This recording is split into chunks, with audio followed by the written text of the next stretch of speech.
Hello दोस्तों, कैसे हैं आप सब। आई होप आप बहुत अच्छे होंगे और अपनी पढ़ाई में व्यस्त होंगे।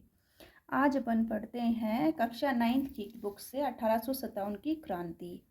1857 की क्रांति क्यों हुई, इसके प्रमुख कारण कौन कौन से हैं और ये कहाँ से स्टार्ट हुई है। ऐसा नहीं है कि एकदम से ही 1857 की क्रांति स्टार्ट हो गई। इसके पीछे पहले बहुत से कारण हुए हैं। तो अपन जब इस चैप्टर को पढ़ेंगे तो अपन को समझ में आएगा कि 1857 की क्रांति के क्या क्या कारण रहे, किस वजह से हुई है और कैसे हुई है। अब देखिए, इसमें मुगल साम्राज्य के पतन के पश्चात देश में उत्पन्न अराजकता से राजस्थान भी अछूता नहीं रहा। औरंगजेब की मृत्यु से उत्पन्न शक्ति रिक्तता को एक बार तो मराठों ने भर दिया। मराठों ने दक्षिण में अपना प्रभुत्व स्थापित के पश्चात मालवा व गुजरात में अपना प्रभाव स्थापित किया था। अतः उनके लिए राजस्थान में प्रवेश करना सहज हो गया। 1711 में प्रथम बार मराठों ने मंदसौर जिले के निकट मेवाड़ी क्षेत्र में धन एकत्रित किया था। इस घटना से चिंतित उदयपुर के महाराणा संग्राम सिंह ने पहले जयपुर के शासक जयसिंह और बाद में मुगल बादशाह मोहम्मद शाह से मराठा समस्या के बारे में विचार विमर्श किया। 1724 के बाद में राजस्थान में मराठा आक्रमण में तेजी आई। इसी बीच अप्रैल 1734 ईस्वी बूंदी में बच्चूत शासक बुद्ध सिंह ने मराठा सहायता प्राप्त कर दलेल सिंह को गद्दी से हटा दिया। राजस्थान के किसी शासक का आंतरिक संघर्ष मराठों को आमंत्रित करने का यह प्रथम अवसर था। बाद में तो राजस्थान में मराठों का हस्तक्षेप बढ़ता चला गया। जैसा कि इससे अपन को स्पष्ट हो रहा है कि जब औरंगजेब की मृत्यु हो गई तो कोई भी मराठा शक्ति जो थी वो अपना प्रभुत्व तो स्थापित करने के लिए अग्रसर हो रही थी। मुगल साम्राज्य पतन लगभग हो गया था। इतना कोई बड़ा शासक बचा नहीं था और ना ही कोई शक्तिशाली इतना बचा था औरंगजेब के बाद में। तो मराठों ने धीरे धीरे क्या किया कि धीरे धीरे अपने पग पसारने उन्होंने चालू किए। उन्होंने दक्षिण में अपना प्रभुत्व तो स्थापित कर लिया, धीरे धीरे मालवा गुजरात में भी कर लिया। फिर उसके बाद में जब मालवा गुजरात में जब उन्होंने प्रवेश किया तो मालवा गुजरात के ऊपर क्या पड़ता है, राजस्थान। तो राजस्थान में भी उन्होंने सहजता से प्रवेश कर लिया। फिर प्रथम बार 1711 ईस्वी में प्रथम बार कब, मेवाड़ के निकट मेवाड़ क्षेत्र में इन्होंने धन एकत्रित किया था। तो जैसे कई बार क्वेश्चन आता है कि पहली बार मराठों ने राजस्थान में कहाँ से धन एकत्रित किया था, वो किया था मेवाड़ी क्षेत्र से किया था। फिर जो दूसरा था 1734 में बूंदी के शासक बुद्ध सिंह ने मराठा सहायता प्राप्त करी, जिससे उन्होंने दलेल सिंह को गद्दी से हटा दिया। तो ये पहला ऐसा इंटरफेयर था कि जो मराठों ने प्रथम बार हस्तक्षेप किया था खुल के राजस्थान में जो प्रथम बार हस्तक्षेप किया था वो बूंदी रियासत में उन्होंने किया था। फिर अब नेक्स्ट देखिए, 1735 में मालवा पर अधिकार के बाद में मराठों को राजस्थान पर आक्रमण करने के लिए एक आसान मार्ग मिल गया था। राजस्थान में मराठे कोटा, मेवाड़, डूंगरपुर, बांसवाड़ा में घुसपैठ कर वहां से धन पाने के बाद कुछ समय तक संतुष्ट रहे, लेकिन शीघ्र ही उन्होंने राजाओं को ही नहीं वरन सेठ साहूकारों को भी लूटने लगे। उन्होंने राजस्थान की रियासतों के आंतरिक मामलों में हस्तक्षेप भी प्रारंभ कर दिया। बूंदी, जोधपुर, जयपुर रियासतों में उनका प्रवेश इसी बहाने हुआ। नादिर शाह के आक्रमण के समय भी मराठों ने हिंदू धर्म के नाम पर राजस्थान के शासकों को संगठित करने का प्रयास किया, लेकिन मुगल दरबार में दलबंदी के कारण राजपूत शासक भी परस्पर लड़ने लगे। इस प्रकार केंद्र में उत्पन्न शक्ति शून्यता की पूर्ति के लिए मराठे राजस्थान में आने लगे। साहू ने पेशवा बाजीराव को राजस्थान में चौथ और सरदेश मुखी प्राप्त करने का आदेश दिया। 1732 में सवाई जयसिंह जो मालवा का सूबेदार बना, उसे मराठों ने घेर लिया। जयसिंह ने पराजय स्वीकार कर ली और 28 परगने मराठों को देने पड़े। 1761 से 1791 के मध्य राजस्थान में राजपूत शासक की कमजोर स्थिति के कारण विभिन्न राज्यों में मराठों का प्रभुत्व स्थापित हो गया। जैसा कि इस पैराग्राफ को पढ़ने से अपन को ये पता चला कि मराठे कैसे धीरे धीरे राजस्थान में प्रवेश कर गए थे। कैसे पहले वो सिर्फ राजाओं को परेशान किया करते थे, राजाओं से धन एकत्रित किया करते थे, लेकिन धीरे धीरे जैसे जैसे वो आगे बढ़े वो वहाँ के आम लोगों को भी परेशान करने लगे और वहाँ से धन एकत्रित करने लगे। इस वजह से जो वहाँ के जो कहाँ के राजस्थान के जो राजा थे वो परेशान होकर उन लोगों ने क्या किया, धीरे धीरे अंग्रेजों से संधि करना चालू कर दी। क्यों कि भाई वो मराठों से परेशान थे तो अंग्रेज उनकी हेल्प करेंगे, हर तरीके से उनको बचाएंगे। अब नेक्स्ट देखिए, राजस्थान में बढ़ते मराठे हस्तक्षेप ने जयसिंह व अन्य राजपूत राजाओं की आंखें खोल दी। मराठों से मुक्ति पाने के लिए धन का सहारा लिया गया। जब धन लेने के बाद भी मराठों ने मालवा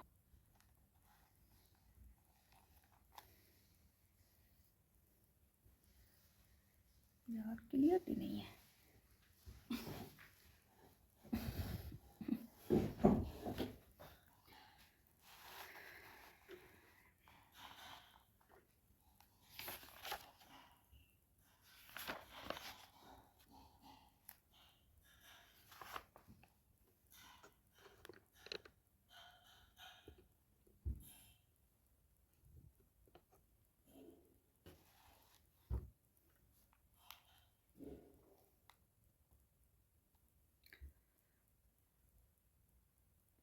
राजस्थान के राज्यों में उत्तराधिकारी के संघर्ष को सामंती प्रतिस्पर्धा के कारण उनकी राजनीतिक स्थिति कमजोर हो गई। 1791 में अंबाजी इंगले ने मेवाड़ के महाराणा को सहयोग दिया।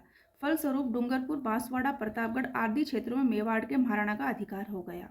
परंतु रियासती घरानों के आपसी वैमनस्य के कारण अंबाजी इंगले पूर्ण सफलता नहीं पा सके। 1795 ईस्वी में मेवाड़ पर चुंडावतों का अधिकार हो गया, अतः अन्य शासकीय समूह के साथ संघर्ष शुरू हो गया।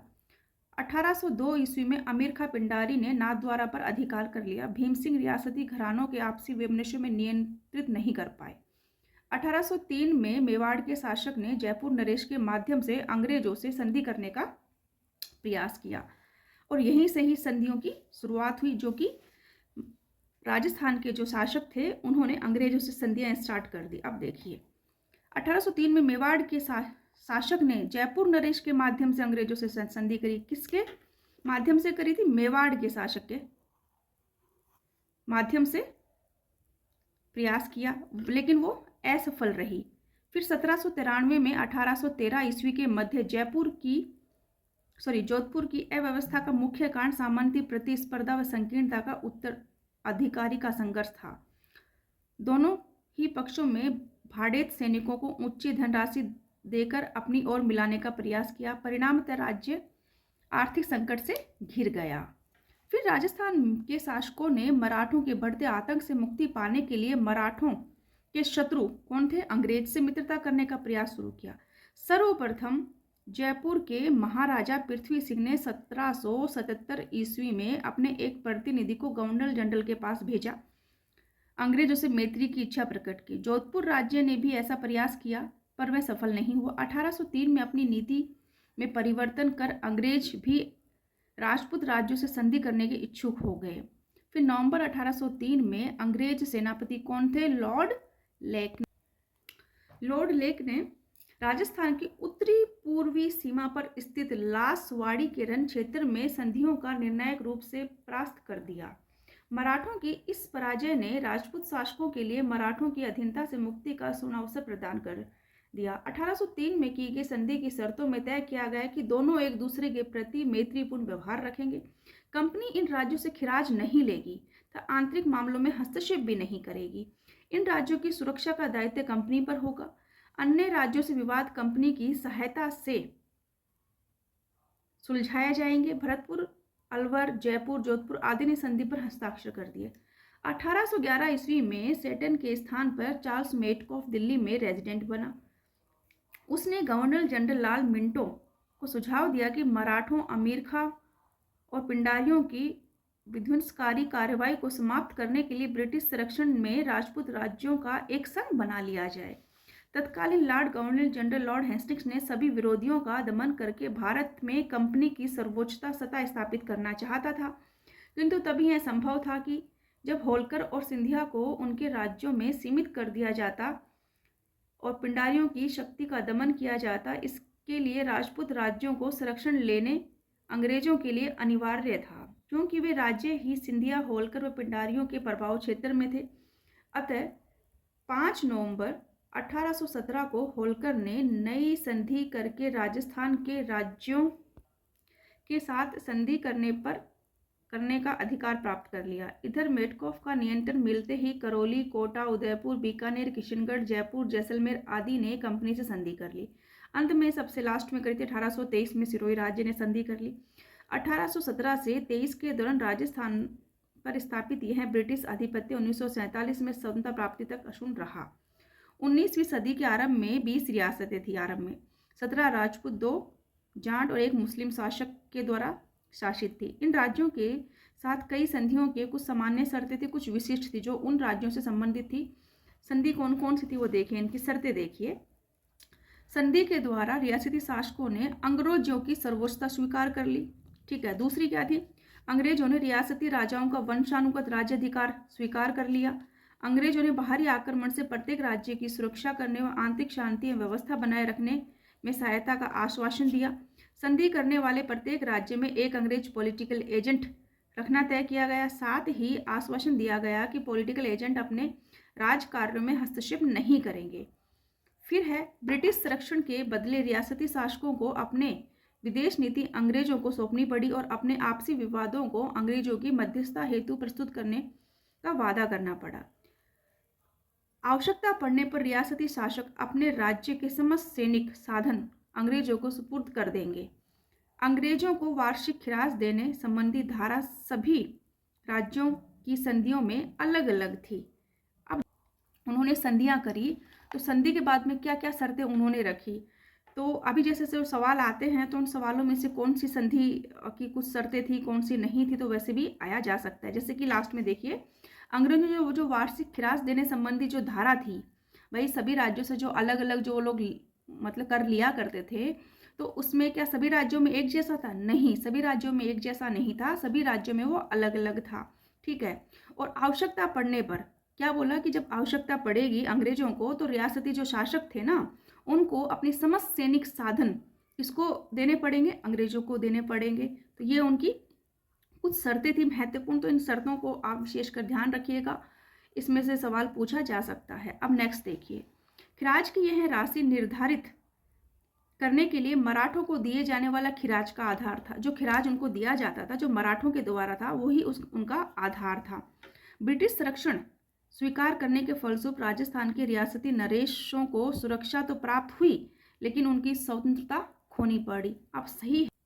अब देखिए, उपयुक्त संधियों का राजस्थान के राज्यों में बहुविध प्रभाव पड़ा। कंपनी सरकार को नियमित रूप से खिराज देने से राजस्थान के राज्यों की आर्थिक स्थिति कमजोर हो गई। पॉलिटिकल एजेंट राज्य में व्यवस्था बनाए रखने के नाम पर निरंतर हस्तक्षेप करने लगे, लेकिन शर्त में क्या था कि पॉलिटिकल एजेंट उनके राज्य में हस्तक्षेप नहीं करेंगे, लेकिन उसके बावजूद भी वो लोग क्या करते थे? हस्तक्षेप करने लगे।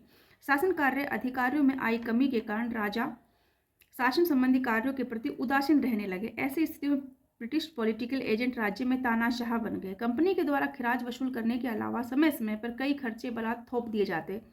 अंग्रेजों ने राज्यों को आर्थिक साधनों पर भी अधिकार करने का प्रयास किया। नमक उत्पादन प्रमुख क्षेत्र कौन से? सांबर झील हो गया, मेवाड़ के अफीम उत्पादन क्षेत्र हो गए, अधिकार कर लिया। शांति और व्यवस्था बनाए रखने के नाम पर लगभग सभी राज्यों में अंग्रेजी सैनिक टुकड़ियां स्थापित कर दी, जिनका खर्चा किससे था? जो राज्य है वो राज्य उसका खर्चा उठाएगा।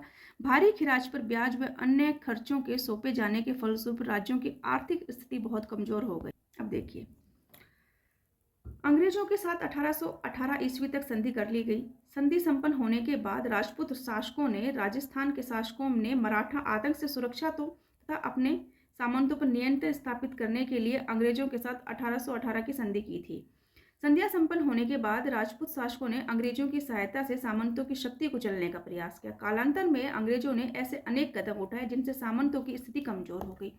यथा सामंतों की सैनिक सेवा में बदले अब उन्हें नगद रुपया वसूल करने का निश्चय किया गया। जागीर क्षेत्रों में सामंतों की कई विशेष अधिकार प्राप्त थे, जैसे जागीरों के निवासी अपने सामंत की आज्ञा के बिना किसी दूसरे स्थान पर नहीं बस सकते थे। सामंत व्यापारियों की राहदारी और दाना पानी आदि शुल्क वसूल करके उसके बदले व्यापारियों को सुरक्षा प्रदान करते थे। उनके इस विशेष अधिकार को समाप्त कर दिया गया। 19वीं शताब्दी के पूर्वातक जागीरदार क्षेत्र नेतृत्व सामंतों के पास था तथा समाज में उनकी प्रतिष्ठा भी बड़ी चढ़ी थी, किंतु 19वीं सदी के अंत तक जागीर क्षेत्रों में सामंतों का नेतृत्व की कमी आई। अब वे उतने प्रभावशील नहीं रहे। अंग्रेजों ने डूंगरपुर के शासक थे जसवंत सिंह को गद्दी से हटाकर प्रताप सिंह के शासक के पुत्र दलपत सिंह को वहां का शासक बना दिया। इससे वहां की जनता में ब्रिटिश सरकार के प्रति घृणा उत्पन्न हो गई। इसी प्रकार अंग्रेजों ने जयपुर की राजमाता भटियाणी को अधिकार प्रच्युत करने के बाद में प्रयास किया कि वहां के लोगों ने क्रुद्ध होकर कप्तान ब्लैक की हत्या कर दी।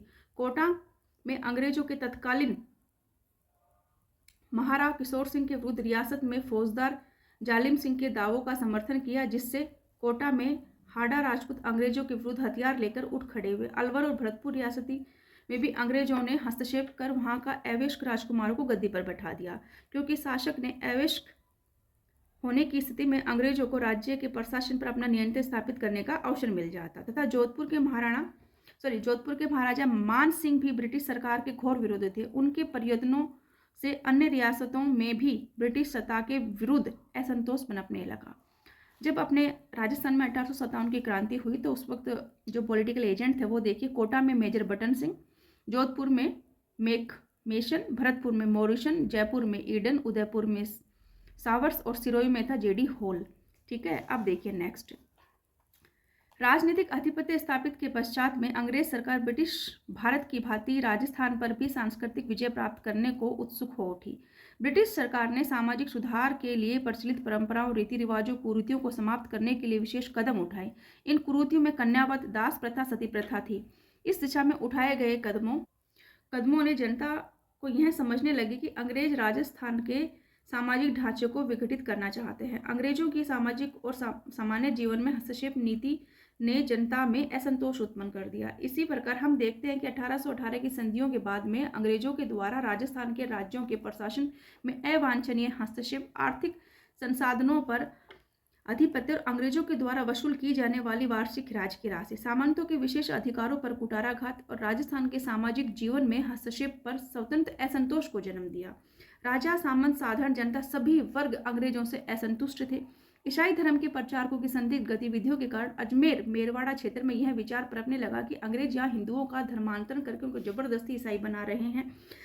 इससे ब्रिटिश सत्ता के प्रति तीव्र आक्रोश उत्पन्न हो गया। ब्रिटिश विरोधी भावनाओं को पनपने में राजस्थान के कई कवियों, साहित्यकारों का महत्वपूर्ण योगदान है।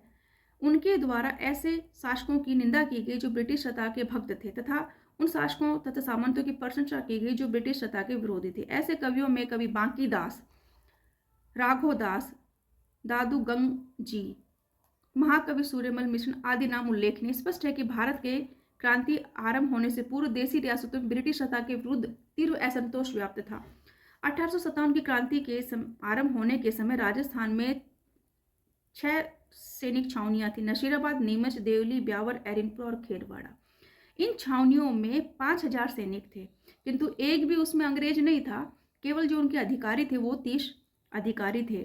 ठीक है, तो मेरठ में जब क्रांति होने की सूचना जैसे ही राजस्थान के एजीजी को प्राप्त हुई तो उसने देशी रियासतों के शासकों को यहाँ आवश्यक निर्देश भेजे कि क्रांतिकारियों को अपने राज्य में न घुसने दे और जो ब्रिटिश सत्ता का विरोध कर रहे हैं उनका कठोरता से दमन करे। अब अपन यहाँ तक अपन ने देखा, अब अपन देखेंगे इसके PYQ देखेंगे कि किस किस शासक ने कब कब इनसे संधियां करी और कौन कौन सी संधि करी और क्या क्या शर्तें थी। तो अब अपन नेक्स्ट क्लास में इसके PYQ देखेंगे और बाद में अपन देखेंगे कि राजस्थान में जो क्रांतिकारी के जो स्थान थे कौन कौन से थे और कहाँ कहाँ थे।